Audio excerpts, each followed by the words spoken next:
Yesterday, the New Zealand Drugs Trends Survey was released, which suggests that New Zealanders, and we've talked about this before, I have to say, New Zealanders have an inexorable wish to leave or alter reality. It used to be back in the 18th century, I think it was, during the Industrial Revolution, early 19th century in particular, that the working class who had come in from rural lives and sort of bucolic pastimes and come into the cities and worked now in the satanic mills and factories of industrial England, decided that their lives were so horrible that they were saturated with gin, particularly Dutch gin, it has to be said.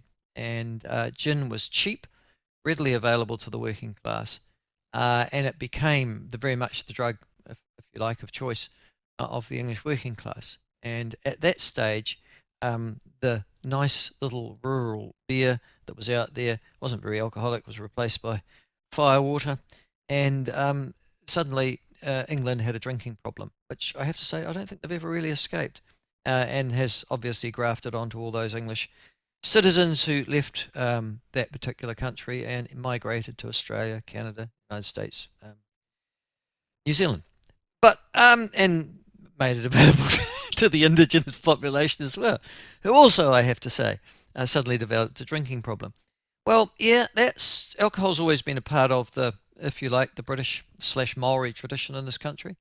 But it has been very much in the last 50 years that the use of drugs have become much more commonplace, and commonplace to the point they're now annual surveys, and we're talking about the saturation coverage of those drugs and drug use in this country by New Zealanders.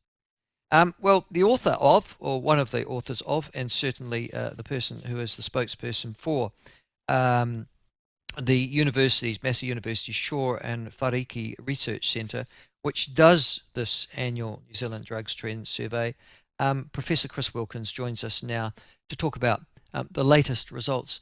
Professor Wilkins, lovely to have you on again. The last time we talked about this, we commented on why New Zealanders feel the need to get out of it quite so much.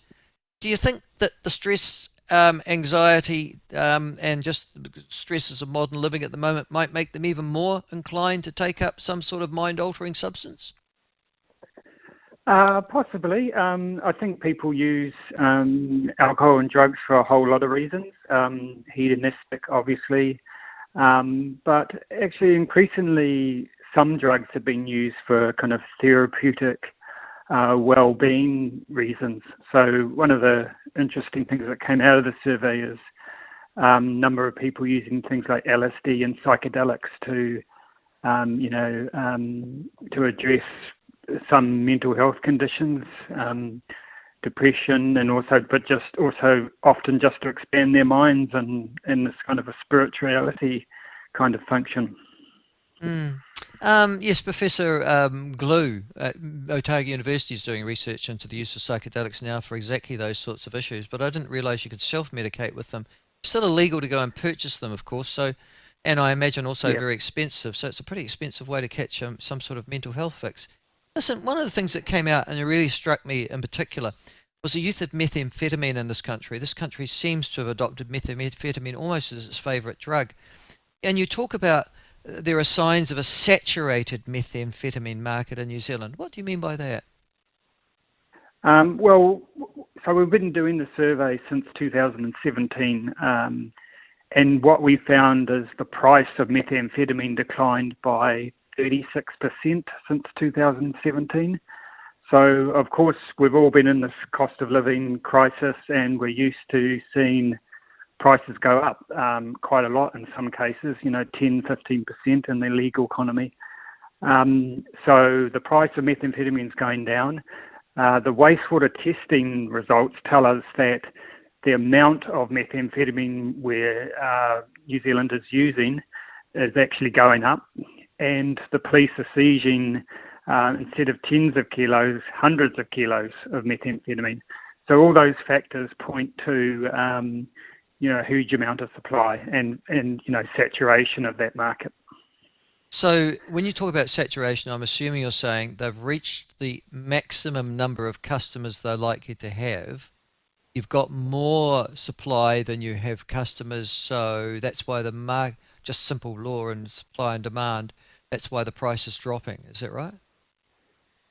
That's partly it. I think the other factor here is that the source of methamphetamine for New Zealanders may well be changing. So you might be aware that most of the methamphetamine we used to get would come from Asia, Southeast Asia, but increasingly Australian police are saying that 70% of the methamphetamine they seized last year actually came from Mexican cartels from South Mm, America. mm, And there's a few signs of that here in New Zealand as well. You might remember the tainted meth lollies and the tainted meth alcohol. And there was some suggestion that that was also that was coming from South America, from Mexican cartels as well. So, and those sources, the North America, South America, apparently, according again to Australian law enforcement, are undercutting the price. So they're selling methamphetamine at only 30% of the price of the Asian variety. Now, that would mean that should sing, I would imagine, alarm bells through policymakers in this country because that would, I mean, where people have been having cannabis or something like that, or even, beer or spirits, they can now get cut price methamphetamine. Does Yep. that worry you as well, that in actual fact people would convert from some things to now something that's more readily available and cheaper, and methamphetamine appears on the basis of all the research I've read, much more dangerous drug? Oh, absolutely. I think it's really I mean, it was quite shocking to see that because, as I said, we have, in the last few years, the police have certainly been doing a much better job in terms of seizures. They're seizing, like, order of magnitude more methamphetamine, sometimes a ton of methamphetamine. So, in the best case scenario, you're kind of expecting the price would go up. So it is a big concern that that price is continuing to go down, and that's a real big challenge. And as you just touched on there, that it throws up a lot of really concerning things about level of consumption, who's consuming, and it's really frustrating that continues. Can I ask you, Professor Wilkins, who are the consumers of meth in this country? I mean, I know you probably like to say, oh, well, it's across all sectors of society, but that might well be true that that is the case. But are there particular groups in our community that are more prone to methamphetamines?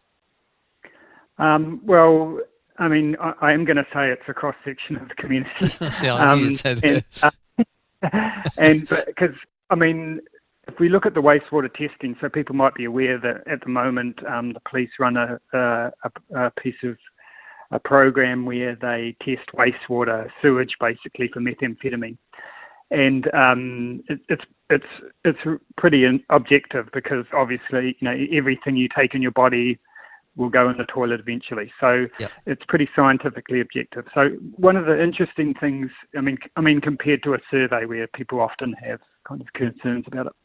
Anyway, but what the wastewater testing has shown us quite clearly is methamphetamine is everywhere in the country. It's in all different types of communities, Auckland all the way through to rural areas to small towns.